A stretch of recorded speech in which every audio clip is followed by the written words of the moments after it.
Hey, welcome back. Glad you're here with me. Again, I'm David Ayer, and we're going through the Psalms here. And I just want to cover, we just went through the first three verses of Psalm 23.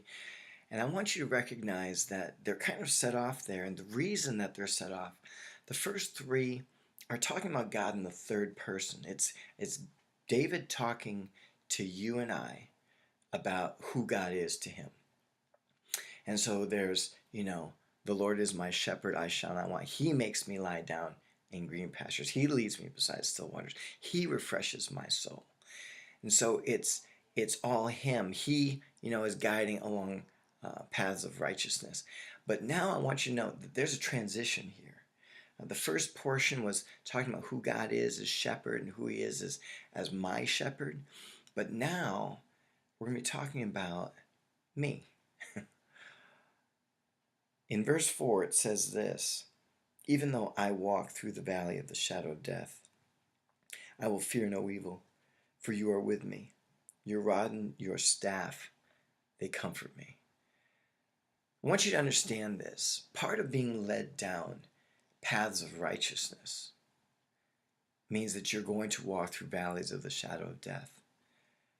What's crazy is that this place of darkness, this place of seemingly unrest and just overwhelming uncertainty, this place is a place that God is also leading you. It's because of that, because God is leading you there, it's also a right path. God needs you to go down that path. You need you to go down that path. And yet, as you're down this path that is full of darkness, the very shadow of death, which has got to be a dark, dark, dark place, right?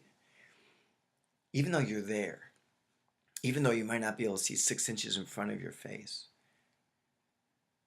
David says, I fear no evil. I will fear no evil. This is a statement of just a state of rest in his life. He's saying that even when everything around me is falling apart, even when I'm in this place where there's no certainty and I don't even know where my next foot is going to fall, I still will fear no evil. But this is why. It's a dependent state of being upon one fact: because you, O Lord, are with me. Check that out, right? I will fear no evil, for you are with me. Your rod and your staff, they comfort me.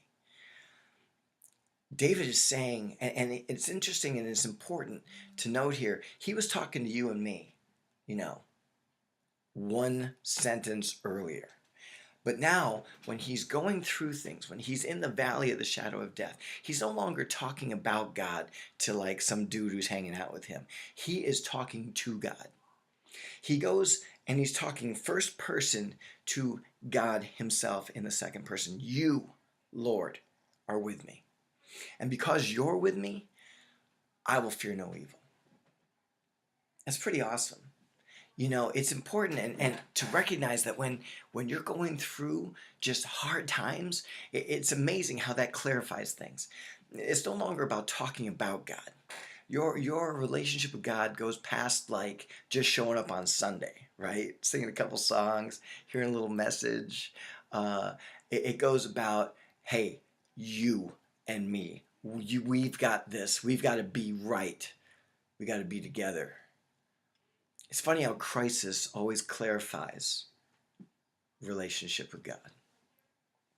And we see this reflected in this verse. David saying, you're with me, Lord. And because you're with me, I will fear no evil. And then he says this interesting statement. He says, your rod and your staff, they comfort me. And the rod and the staff were directing instruments in the hand of the shepherd. They led the shepherd to, they led the sheep to where the shepherd wanted them to go. The rod was, just something that would be used to fight off other animals that were trying to get, dinner from one of the lambs. And the staff was the shepherd's crook that we've seen with the big kind of question mark at the top. That was actually used to like pull sheep along if they're going the wrong direction. Like, hey, we're not going right. So you grab them, pull them back. Or if they fell into a ditch, to be able to pull them out and be able to lift them out of their pit.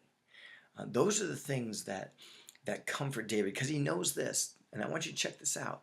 It is not that always getting corrected course corrections by the shepherd is a good, fun thing for the sheep. You feel like, dude, that hurts a little bit. When you swat me in the tail with your rod, or you hook me around the neck with your staff, those things don't feel good, but they keep me on the right path. And I want you to understand this. David says this, that those things are his comfort. You need to understand that when God corrects you, that's a good thing, because he's trying to keep you on the right path. And because of that, he keeps you moving forward, even in the darkness. I pray that this blessed you today. Let him lead you. Grow in your relationship with God. Amen. God bless you.